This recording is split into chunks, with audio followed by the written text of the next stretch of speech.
So we've had the evolution of business models driven by technology. The thing that intrigues me, and I'd be interested if you have any thoughts on this, is that what are some of the new and emerging AI business models? In other words, technology driven by AI, or AI driven technology that is going to change the way we do business. And because you must be watching quite a few companies that are developing software. Do you have any thoughts on some of the where you see business evolving into more AI business models? I'll be intrigued if that's crossed your mind.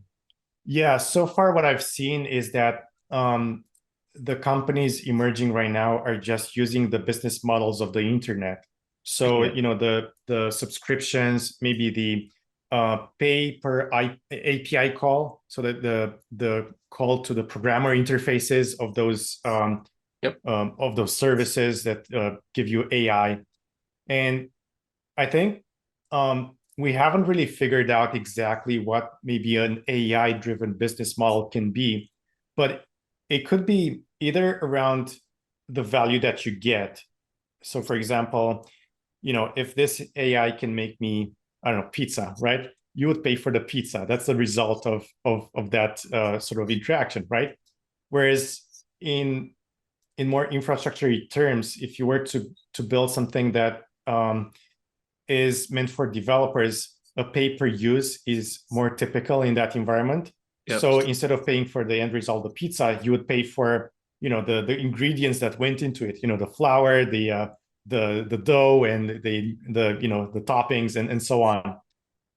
So I think and then there's the subscription model where, for example, you want a continuous service to something. And so, for example, maybe this continuous service is, I don't know, generating ads every month and then running them for you. That makes sense because it's a very continuous process. You don't just get the value in one day, or you don't necessarily get the value just by interacting with it like on and on.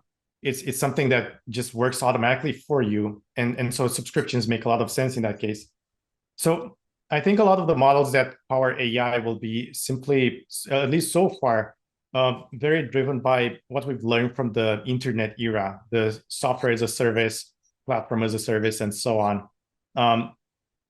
Although, time will tell exactly how things evolve and how these agents become much more maybe independent, and what will come out of it as a result of the sort of business aspect of it and the pricing of it.